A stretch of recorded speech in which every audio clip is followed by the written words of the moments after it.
welcome back to my channel. My name is Paola and this is Bad Influencer. This is a series where I talk about books that I haven't talked about enough or at all here on my channel, and today's theme is indie books. So these are all books that have either been independently released by the authors themselves or they were published under an independent press.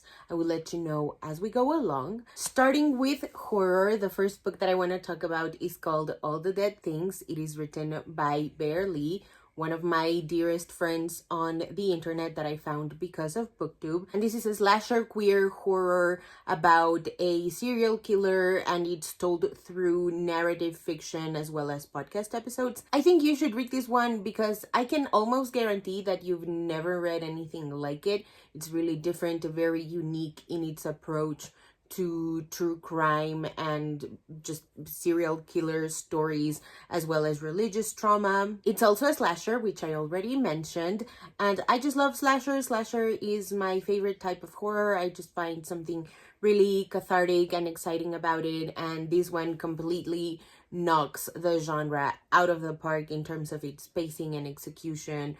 The twists, the turns, it's so brilliant. Please give this a shot, and if not for that, please read it because Lydia, the podcast host that has invited the serial killer to talk about his experiences, is so funny and so inappropriate. Like, you love to hate her or you hate to love her. I feel like Bear really nailed the voice with her. Spectacular book. Please go check it out if you haven't already. To the Hilt by Bryn Renee. This is really short. I think it's like 20 something pages. This is erotic horror, and it's about a woman who is the sole survivor of a serial killer attack. And now, so many years later, I think it's either 10 or 20, maybe 15, something in between there. Years later, the killer is back and he's like haunting her. It's so unexpected. It's short. Maybe it's not sweet, but it's short, very steamy, very sexy. Really, I don't know, it awoke something in me. And I think you should read it if you like unexpected stories with a horror and horny twist to it. Moving on to monster romance, I want to talk about Sweet Vengeance by Viano Onyomo.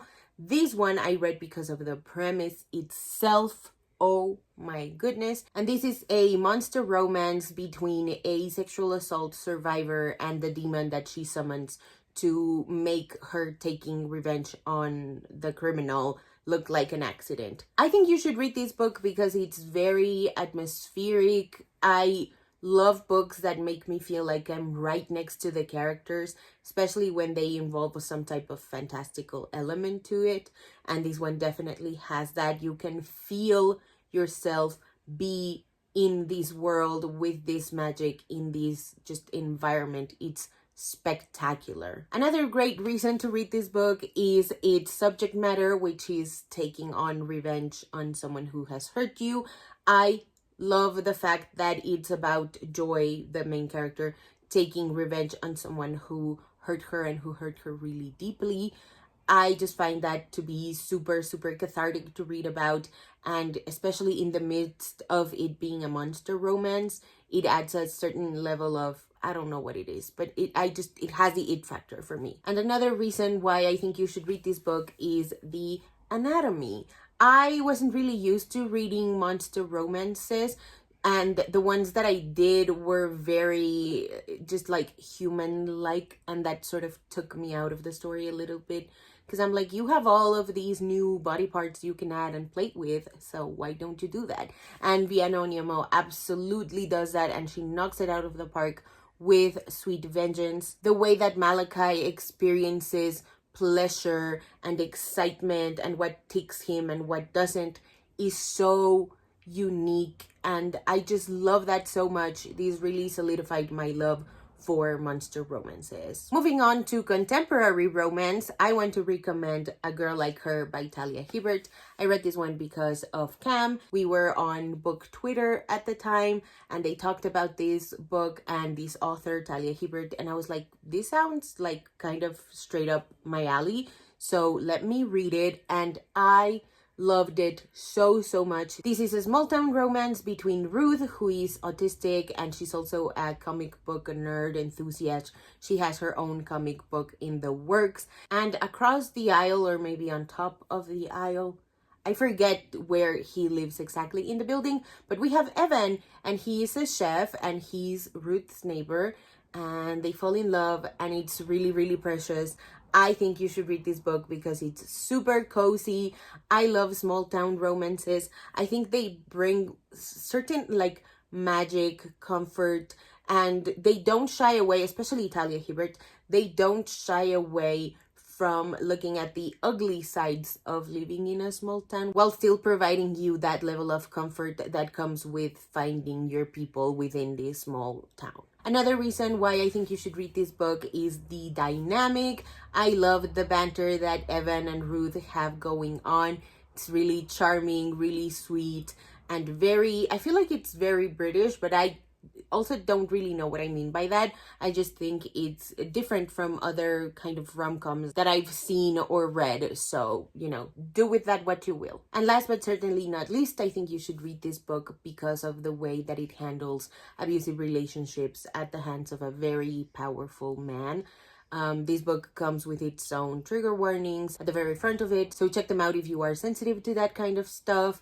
I really encourage everyone to read this book. I think it has a unique approach to what an abusive relationship looks like and what a survivor looks like once they're outside of that abusive relationship. Next up, I want to recommend Make a Scene by Mimi Grace. This one I read, I think I found it on Twitter randomly. This is a fake dating contemporary romance between Retta, who is a baker, and Duncan, who is a boxing gym owner. They're like office neighbors. But the main reason why I think you should read this book is the fact that it's foodie.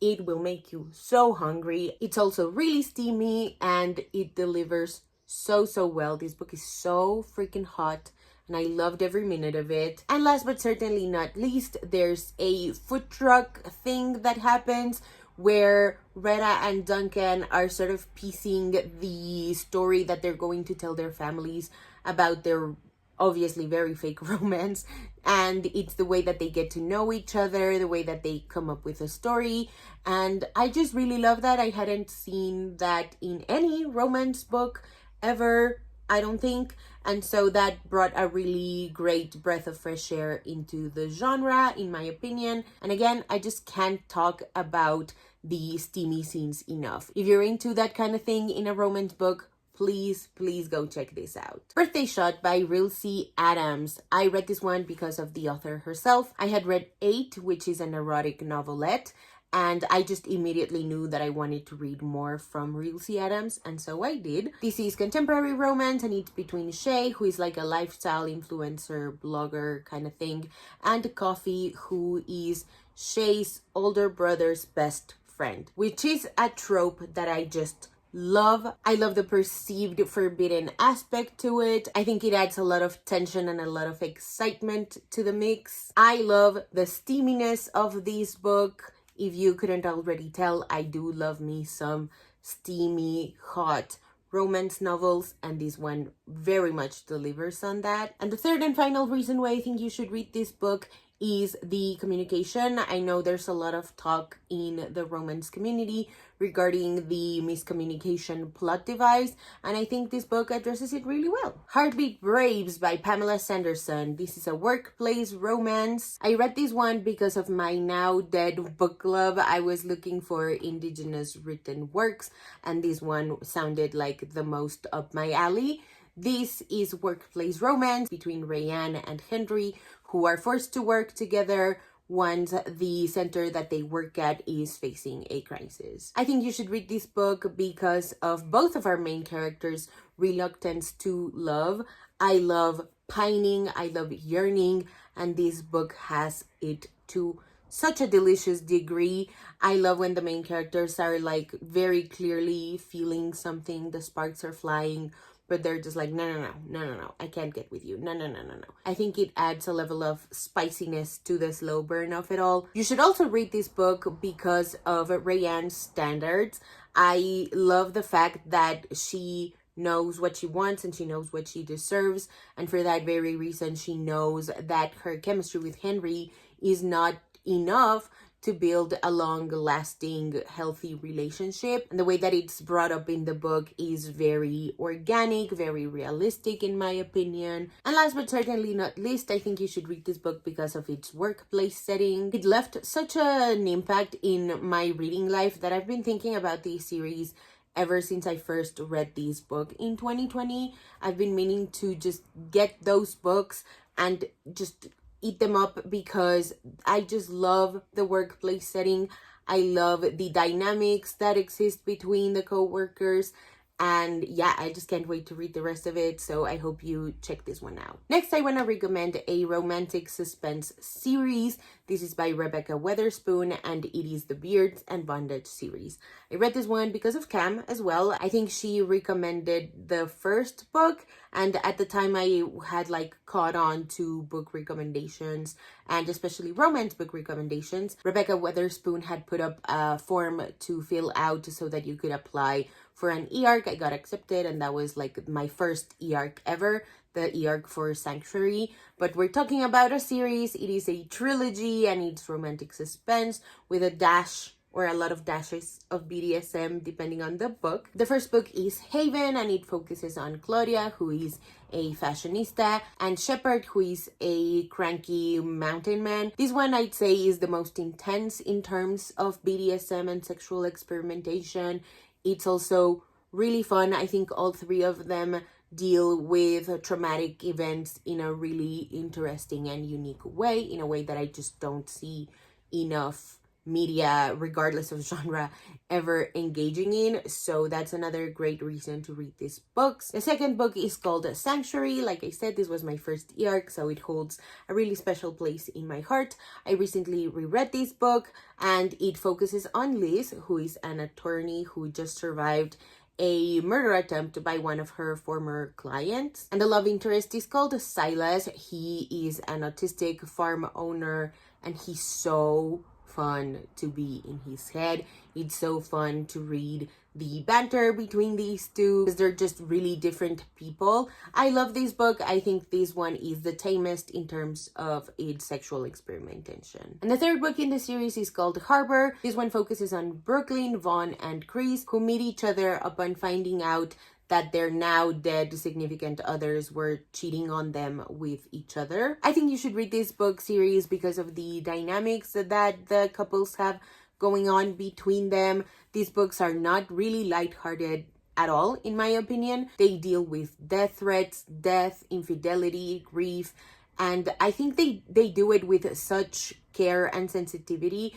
that the romance just feels very natural. It grows very organically between the characters. It's also really cathartic to read about. Another great reason is its BDSM. I think it's a really satisfying read in terms of the communication that these characters have both in and out of the bedroom, and it's not just regarding the sexual aspects of BDSM, but also like the emotional connection that comes with them falling in love with each other and not just having sex with each other. And I also really love the emotional journey that the characters go on with each other as they offer each other comfort and love and sex as well. Next up, I want to recommend The Captain's Midwinter Bride by Liana de la Rosa. This is historical romance and it's about Annalise and Philip, who have been married out of convenience for quite some time now.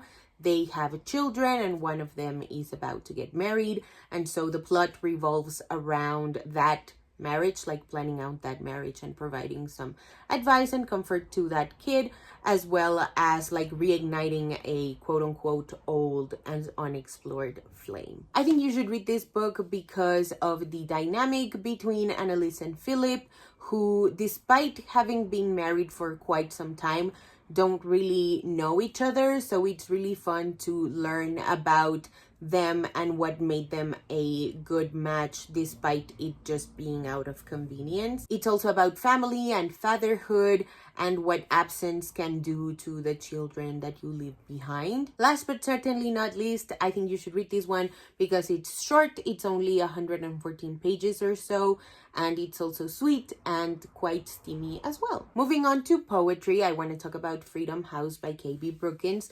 This one was released via independent press. I think it's called Deep Vellum, and this is a collection of poems that explores gender politics, masculinity, being trans, being black, gentrification, sexual violence, and climate change. I think you should read this book because it's another one that's just short but packs quite the punch. You should also read this book because of how differently formatted the poems are.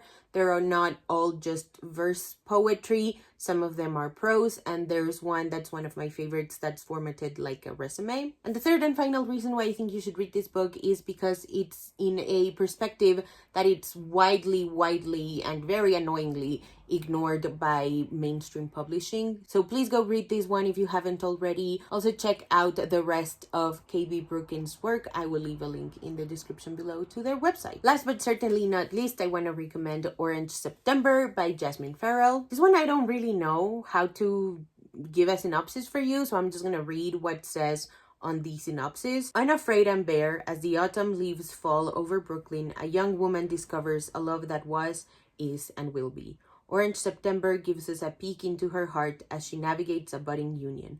Through lines brimming with passion, romance, and a few giggles, each word paints a vivid portrait of their love. I think you should read this book because it's only 76 pages long and the language is very accessible. This book is also quite steamy. I love that it explores desire and sensuality. Also, the each word paints a vivid portrait of their love is so true to what's happening in the book. I love that it explores corners of romance that I hadn't ever seen explored in a poetry book before.